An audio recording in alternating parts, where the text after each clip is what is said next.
এই শাবান শেষে আমাদের মধ্যে আগমন করবে রমাদান, এবং এই রমাদানুল মুবারক আল্লাহ তাআলা আমাদের জন্য সিয়াম ফরজ করেছেন। কি ফরজ করেছেন? তিনি সূরাতুল বাকারার 183 নম্বর আয়াতে ইরশাদ করছেন, রাব্বুল আলামিন বলেন, ইয়া আইয়ুহাল্লাযীনা আমানু কুতিবা আলাইকুমুস সিয়ামু কামা কুতিবা আলাল্লাযীনা মিন ক্বাবলিকুম লাআল্লাকুম তাত্তাকুন। আল্লাহ বলেন, ও বিশ্বাসীরা শোনো শোনো, তোমাদের জন্য সিয়ামকে ফরজ করা হয়েছে, ঠিক যেমন ভাবে তোমাদের পূর্ববর্তী উম্মতদের উপরও সিয়ামকে ফরজ করা হয়েছিল, লাআল্লাকুম তাত্তাকুন, যাতে করে তোমরা সবাই মুত্তাকি হতে পারো। সুবহানাল্লাহ বলেন, যাতে করে তোমরা আল্লাহ সচেতন হতে পারো। তাহলে সিয়ামকে, এই সামনে যে রমাদান আসতেছে আমার প্রিয় ভাইয়েরা, এই পুরো রমাদান ব্যাপী সিয়াম সাধন করা, সিয়াম পালন করাকে আমাদের জন্য ফরজ করে দিয়েছে কে? হ্যাঁ, রমাদান নাম শুনলেই মুমিন হৃদয়ে বয়ে যায় প্রশান্তির ফল্গু ধারা, ঠিক কিনা? একটা আনন্দ, একটা উচ্ছ্বাস আমাদের হৃদয়ের মধ্যে চলে আসে। রমাদান সাইয়্যিদুশ শুহুর, 12 মাসের মধ্যে সবচাইতে শ্রেষ্ঠতম মাস রমাদান আল মুবারক আসছে। আত্মশুদ্ধির মাস, আত্মসংশোধনের মাস, শুদ্ধাচারের মাস, নিজেকে আলোকিত করবার মাস। এই রমাদানুল মুবারকে আমাদের কি করণীয়, কি বর্জনীয়, এই টপিকসের উপর কিছু কথা আপনাদের সামনে উপস্থাপন করব ইনশাআল্লাহ। ওমা তাওফীকি ইল্লা বিল্লাহ। আল্লাহ তাআলা ইরশাদ করছেন, আল্লাহ বলেন, রমাদান এমন একটা মাস যে মাসে কোরআন নাজিল করা হয়েছে, আর এই কোরআন হচ্ছে বিশ্ব মানবের জন্য পথ নির্দেশিকা, হেদায়েতের সুস্পষ্ট বর্ণনা এবং সত্য মিথ্যা পৃথক করার আসমানি মানদণ্ড রূপে জামিনে আমাদের জন্য কোরআন নাজিল করেছে কে? আওয়াজ করে বলেন তো, আল্লাহর নাজিল করা এই কোরআনে কোনো ভুল আছে? সন্দেহ আছে? সংশয় আছে? বিয়ন্ডলেস, বাউন্ডলেস, বটমলেস এমন কিতাব যেটা পড়ে গবেষণা করে এর তথ্য, উপাত্ত, ইনফরমেশন, লেসন নিয়ে শেষ করা যায় না। সুবহানাল্লাহ। আল্লাহ বলেন, এই কোরআনকে আমি রমাদানে নাজিল করেছি, যেটা বিশ্ব মানবের জন্য পথ নির্দেশিকা। এতে আছে হেদায়েতের সুস্পষ্ট বর্ণনা, আর সত্য মিথ্যা পার্থক্য করার মানদণ্ড, কোনটা সত্য কোনটা মিথ্যা এটা কোরআন দিয়ে ডিফারেন্সিয়েট করা যায়। কোনটা সত্য কোনটা মিথ্যা, কোনটা ভুল কোনটা নির্ভুল, এটা কোরআন দিয়ে যাচাই করা যায়। চিল্লায় বলেন ঠিক কিনা? এজন্য এই কোরআন দিয়ে আমাদের জীবন সাজাতে হবে। কোরআন দিয়ে সমাজ না সাজালে সমাজটা শান্তিময় হয় না। শুধু দুর্নীতি দমন কমিশন দিয়ে দুর্নীতি বন্ধ করা যায় না। কোরআনের আইন বাস্তবায়ন করা ছাড়া এই সমাজ থেকে দুর্নীতি বন্ধ করা যাবে না। চিল্লায় বলো ঠিক কিনা? আমার প্রিয় ভাইরা, এই কোরআন নাজিল হয়েছে রমাদান আল মুবারক, এই বরকতময় মাসে। তাই আমাদের উচিত আসন্ন যে রমাদান আল মুবারক, এই রমাদানে কোরআনের সাথে নিজেদের সম্পর্ককে বাড়ানো। সাইয়েদনা জিবরিল কোরআন নিয়ে এসেছেন, ফলে উনি হয়েছেন শ্রেষ্ঠ ফেরেশতা। বিশ্ব নবীর উপর কোরআন নাজিল হয়েছে, তাই তিনি হয়েছেন শ্রেষ্ঠ নবী। রমাদানে কোরআন নাজিল হয়েছে, তাই রমাদান হয়েছে শ্রেষ্ঠ মাস। কদরের রাতে কোরআন নাজিল হয়েছে, তাই কদর হয়েছে শ্রেষ্ঠ রাত। আমরাও যদি কোরআনের সাথে সম্পর্ক বাড়াই, আমাদের মর্যাদাও এরকম, আমাদেরকেও শ্রেষ্ঠ মানুষ বানায় দিবে কে? এজন্য কোরআনের সাথে সম্পর্ক বাড়াইতে রাজি আছেন তো? যারাই কোরআনের সাথে সম্পর্ক বাড়ায় এদের মর্যাদা বাড়ায় দেয় কে? শাবান মাস আসলে, রজব মাস আসলে সাহাবারা কি করতেন আসুন আমরা দেখি, কিভাবে তারা রমাদানকে ওয়েলকাম জানাতেন।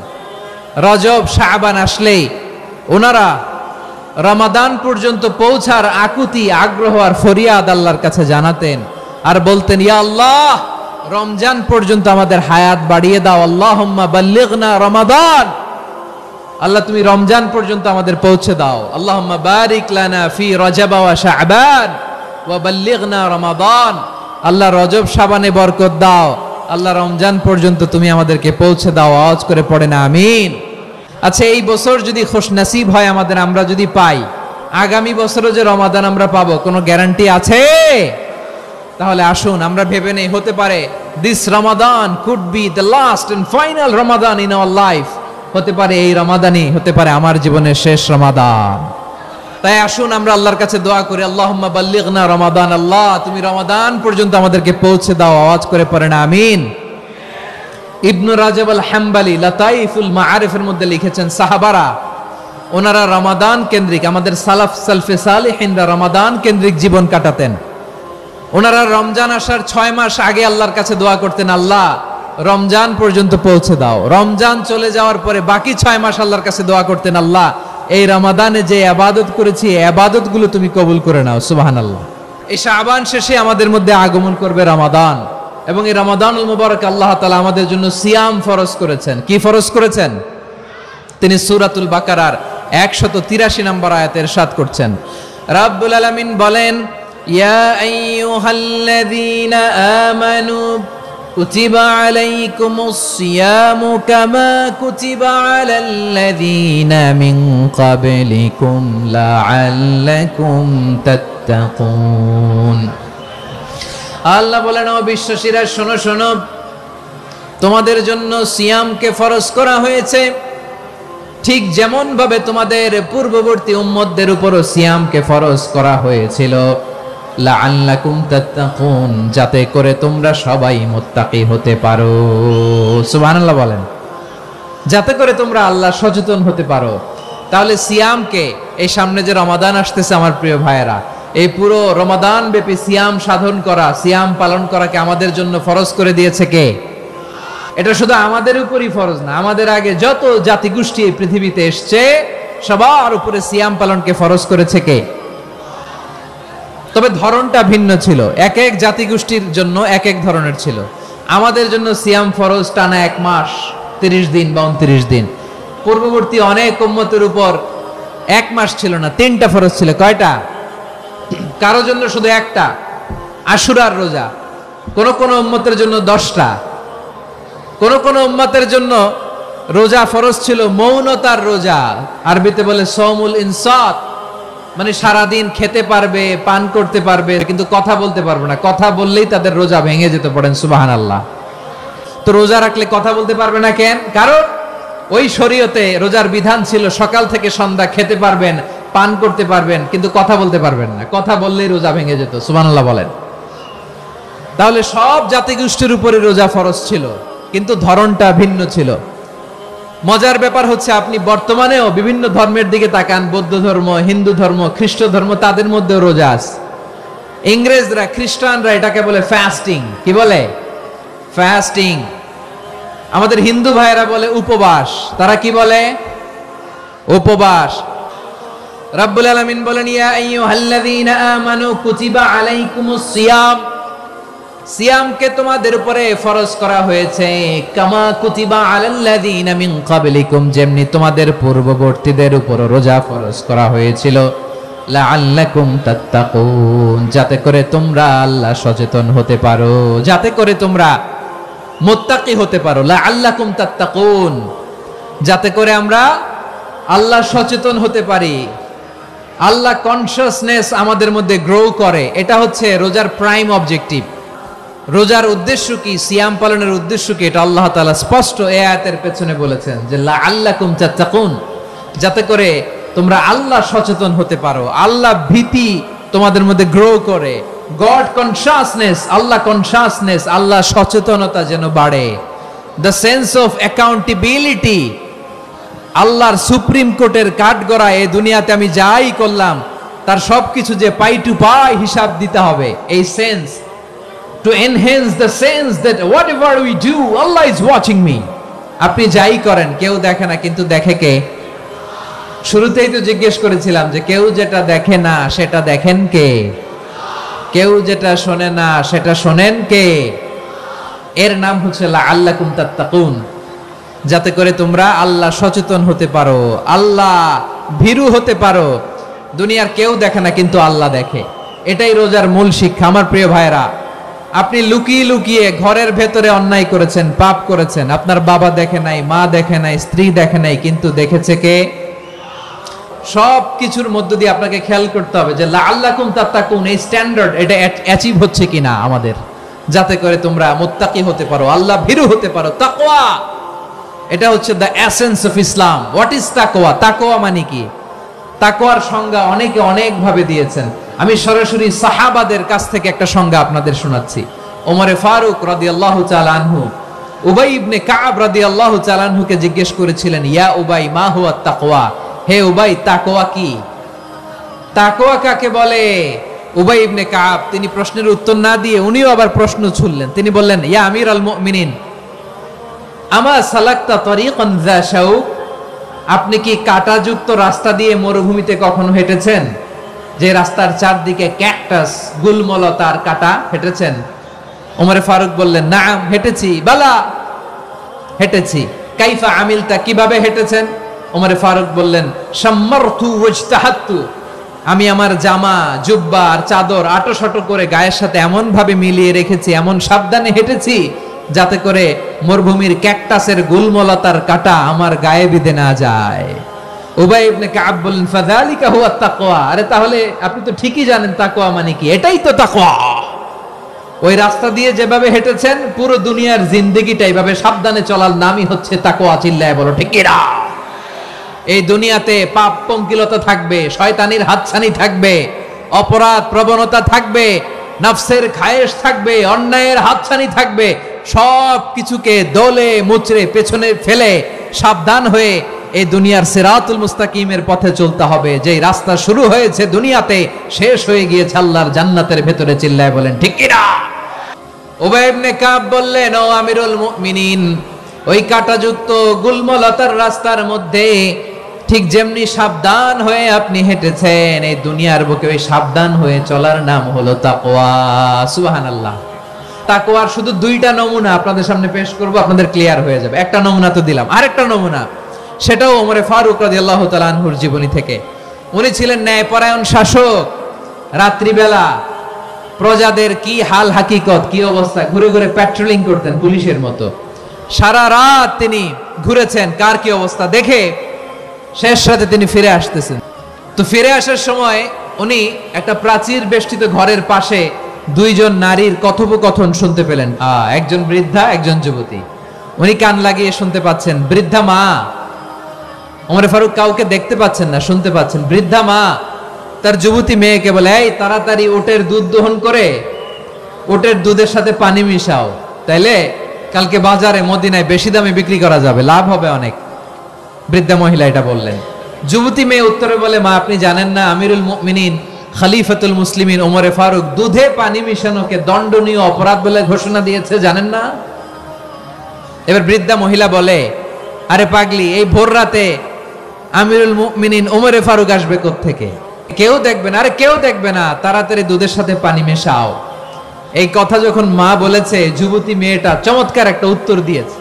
তিনি বলেছিলেন, ইয়া উম্মি, ও আমার মা, লাউলা রাআ উমর লা রাআ রব্বু উমর, ও আমার প্রিয়তমা মা, আপনি ঠিকই বলেছেন, গভীর রাতে ওটের দুধে পানি মিশালে ওমর দেখবে না, কিন্তু মা খেয়াল রাখবেন, ওমর যদি নাও দেখে, ওমরের রব কিন্তু দেখে। চিল্লায় বলেন ঠিক কিনা? দিস ইজ কল্ড তাকওয়া। এজন্য রব্বুল আলামিন বলেন, লা তুদরিকুহুল আবসার ওয়া হুয়া ইউদরিকুল আবসার ওয়া হুয়াল লাতীফুল খাবীর। তিনি এমন সত্তা, দুনিয়ার কোনো চোখ তাকে দেখে না, কিন্তু দুনিয়ার সবগুলো চোখকে, সব মানুষের অ্যাক্টিভিটিসকে আরশের উপর থেকে সব কিছু মুহূর্তে মুহূর্তে দেখতে পান কে? তাহলে তাকওয়া কারে বলে বুঝতে পারছেন? কেউ দেখে না, কিন্তু আল্লাহ দেখে। এই সেন্স, এই জবাবদিহিতার ভয়, দ্য সেন্স অফ অ্যাকাউন্টেবিলিটি, এই সেন্স নিজের মধ্যে গ্রো করার নাম হচ্ছে তাকওয়া। আর এই সিয়াম পালন করার প্রাইম অবজেক্টিভ অফ সিয়াম হচ্ছে লাআল্লাকুম তাত্তাকুন। আওয়াজ করে বলেন, লাআল্লাকুম তাত্তাকুন। আমার প্রিয় ভাইয়েরা, এই আসন্ন রমাদান, এটা এমন এক বরকতের মাস, যে মাসে আমরা নিজেদের নাফসের উপর নিয়ন্ত্রণ প্রতিষ্ঠা করি। সারা বছর নাফস আমাদেরকে নিয়ন্ত্রণ করে, আর রমাদানে আমরা নাফসকে নিয়ন্ত্রণ করি। কথা বুঝতেছেন? এই যে এখন আমার খেতে মনে চাইলে যে খেজুর রাখা, আমি খেজুর খেতে পারবো, নাটস আছে, বাদাম খাইতে পারি। খাইতে মন চাইলে পানি, আমার রুহুটা চায়, আমার নাফসটা খেতে চায়, আমি খেতে পারি, পান করতে পারি। তার মানে সারা বছর নফস আমাদেরকে নিয়ন্ত্রণ করে, আর রমাদানে নফসের উপর আমরা নিয়ন্ত্রণ প্রতিষ্ঠা করি। নফসের লাগাম আমরা রমাদানে টেনে ধরে। চিল্লায় বলেন ঠিক কিনা? এজন্য আমার প্রিয় ভাইয়েরা, নফসের উপরে নিয়ন্ত্রণ নিতে চাইলে রমাদানের রোজার কোনো বিকল্প নাই। এটা এমন মাস যে মাসের ফজিলতেরও কোনো শেষ নাই। এই মাসকে বলা হয় দ্য মান্থ অফ হোপ। এটা আশা জাগানিয়া মাস। রমজানের কথা শুনলে আশা জাগে না হৃদয়ে? রমাদান আসলে আকাশের দরজাগুলো খুলে দেওয়া হয়, মানে জান্নাতের, জাহান্নামের দরজাগুলোকে লক করে দেওয়া হয়, শয়তানকে চেইন আপ করা হয়। ইবাদত করলে শুধু করতেই মনে চায়। চিল্লায় বলেন না সুবহানাল্লাহ। রমজানে ইবাদতে যেই মজা পাওয়া যায় সারা বছর অন্য কোনো মাসে এই মজা আপনি পান? কারণ রমজানে ইবাদত করলে সওয়াবও বেশি, ইবাদতের একটা পরিবেশ থাকে, ঠিক কিনা বলেন? অন্য মাসে ইবাদত করলে এর সওয়াব পাওয়া যায় গাণিতিক হারে, রমজানে ইবাদত করলে সওয়াব বাড়তে থাকে জ্যামিতিক হারে। সুবহানাল্লাহ কইবেন না? অন্য মাসে সওয়াব বাড়ে গাণিতিক হারে, রমাদানে ইবাদত করলে সওয়াব বাড়ে কিভাবে? জ্যামিতিক হারে বাড়ে। দেখেন, রমাদানে একটা নফল করলে ফরজের সমান সওয়াব, একটা ফরজ করলে 70 থেকে 700 গুণ সওয়াব, রমজানে উমরা করলে হজের সমান সওয়াব। রমাদান যেমনি দ্য মান্থ অফ হোপ, আশা জাগানিয়া মাস, এট দ্য সেম টাইম এই রমাদান হচ্ছে মান্থ অফ ওয়ার্নিং, একটা ওয়ার্নিং এর মাস। নবী যেমনি আশা জাগাইছে আবার ওয়ার্নিং দিয়েও গেছে, খবরদার। ওয়ার্নিংটা কেমন? আল্লাহর হাবিব সাল্লাল্লাহু আলাইহি ওয়াসাল্লাম মসজিদে নববীর ভেতরে হঠাৎ তিনি মসজিদে নববীর মিম্বারে পা রেখে বললেন আমিন। দ্বিতীয় ধাপে পা রেখে বললেন আমিন, তৃতীয় ধাপে পা রেখে বললেন আমিন। সাহাবারা অবাক হয়ে বললেন, ইয়া রাসূলুল্লাহ, ইয়া হাবিবাল্লাহ, আমাদেরকে জানিয়ে দেন কেন আপনি 3 বার আমিন বললেন? রাহমাতাল লিল আলামিন আল্লাহর হাবিব বললেন, ও আমার প্রাণের সাহাবীরা, আমি যখন মসজিদে নববীর মিম্বারের প্রথম ধাপে পা রেখেছি, সাইয়েদনা জিবরিল এসে আমাকে বলেছে, ও নবী, আপনার নাম শুনে যে ব্যক্তি আপনার উপর দুরূদ পড়ে না তার ধ্বংস। আপনি বলেন আমি বলেছি আমিন। দ্বিতীয় ধাপে পা রাখার পর সাইয়েদনা জিবরিল বললেন, ইয়া রাসূলুল্লাহ, মাতা পিতাকে বার্ধক্য অবস্থায় পেয়ে তাদের সেবা করে, তাদের সাথে সদাচরণ করে যে সন্তান জান্নাত কামাতে পারলো না তার জন্য ধ্বংস। আপনি বলেন আমিন। আমি বলেছি আমিন। আবার মিম্বারের তৃতীয় ধাপে ঠিক যখনই আমি পা রাখলাম, সাইয়েদনা জিবরাইল বললেন, নবী, রমজান মাস পাওয়ার পরে এই মাসে ইবাদত করে যে ব্যক্তি নিজের গুনাহ মাফ করাতে পারলো না তার জন্য ধ্বংস। আপনি আওয়াজ করে পড়েন আমিন। কত বড় ধমক, কত বড় ওয়ার্নিং দেখছেন! যে রমাদান পেয়েছে কিন্তু রমাদানের ইবাদত করার মধ্য দিয়ে সে নিজেকে জাহান্নাম থেকে মুক্ত বানাতে পারলো না, তার উপর আল্লাহ লানত, তার জন্য ধ্বংস। সাইয়েদনা জিবরাইল বলেছেন আমিন, স্বয়ং বিশ্বনবীও বলেছেন আমিন। আওয়াজ করে পড়েন নাউযুবিল্লাহ। তাহলে রমজান আসবে আর আমরা নিজেদেরকে জাহান্নামীদের লিস্ট থেকে নাম কাটিয়ে জান্নাতীদের লিস্টে উঠাতে পারবো না। এর চেয়ে বড় হতভাগা কি আর কেউ থাকতে পারে? তাহলে রমাদানের এই রহমত, বরকত, মাগফিরাত, ফজিলত আমাদের কামাই করার দরকার আছে না নাই? আমার প্রিয় ভাইরা, আপনি পৃথিবীতে যত ইবাদত করেন সব ইবাদতের সওয়াব নির্ধারিত। এটা পাবেন বা ওইটা পাবেন, এই সওয়াব জান্নাতে, এই বাড়ি ওই বাড়ি। শুধু সিয়ামের সওয়াবটা অনির্ধারিত। সব নেক আমলের সওয়াব বাড়তে বাড়তে 700 গুণ, কিন্তু রোজা ছাড়া, রোজার সওয়াব কি হবে? বান্দা খালি রোজা রাখে, ফেরেশতারা কিছু লিখতে পারে না আমলনামায়, কারণ আল্লাহ বলে এটা কিছু লিখিস না, কারণ আস-সাওমু লি, এই রোজা রাখছে আমার জন্য, ওয়া আনা আজজি বিহি, এই রোজার সওয়াব, প্রতিদান, অ্যাওয়ার্ড এটা কিয়ামতের দিন আমি আল্লাহ নিজ হাতে দেব, নিজ হাতে দেব। আরেক বর্ণনায় এসেছে ওয়া আনা উজজাবি, আমি আল্লাহ নিজেই হয়ে যাব রোজার প্রতিদান। সুবহানাল্লাহ পড়েন। আবার আল্লাহর হাবিব বলেন, ইন্না ফিল জান্নাতি সামানিয়াতু আবওয়াব, জান্নাতের দরজা মোট 8টা। ফিহা বাবুন ইউসাম্মা আর-রায়্যান, 8টা দরজার মধ্যে স্পেশাল একটা দরজা আছে, ওই দরজাটার নাম হলো আর-রায়্যান। রায়্যান দরজা, লা ইয়াদখুলুহু ইল্লা সাইমুন, রোজাদাররা ছাড়া কেউ ওই রায়্যান দরজা দিয়ে জান্নাতে ঢুকতে পারবে না। শুধু রোজাদারদের জন্য ওই দরজাটা খোলা থাকবে।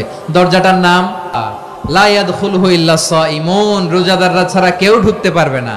মান দাখালাহু লাম ইয়াজমা আবাদা, একবার যে এই গেট দিয়ে ঢুকবে, he will never be thirsty again, তার গলা থেকে চিরকালের জন্য আল্লাহ তৃষ্ণা মিটায়া দিবে। আমরা ওই রায়্যান দরজা দিয়ে সেদিন জান্নাতে ঢুকতে চাই কি চাই না?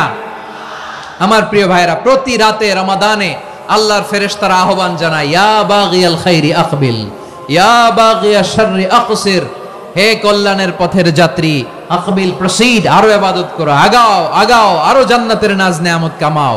হে অকল্যাণের পথের যাত্রী, আকসির, স্টপ স্টপ, অনেক হয়েছে। আন্না, এ রমাদান এটা পাপের মাস নয়, এটা ইবাদত করে জান্নাত কামানোর মাস। চিল্লায় বলো ঠিক কিনা? ওয়ালিল্লাহি উতাকাউ মিনান নার ওয়া যালিকা কুল্লা লাইলা। রমাদানের প্রতি রাতে আল্লাহ তাআলা এরকম লাখো বনি আদমকে মাফ করে দেওয়ার ঘোষণা দেয়, নাজাতের ঘোষণা দেয়। আমরা আল্লাহর পক্ষ থেকে মাফ, নাজাত চাই কি চাই না?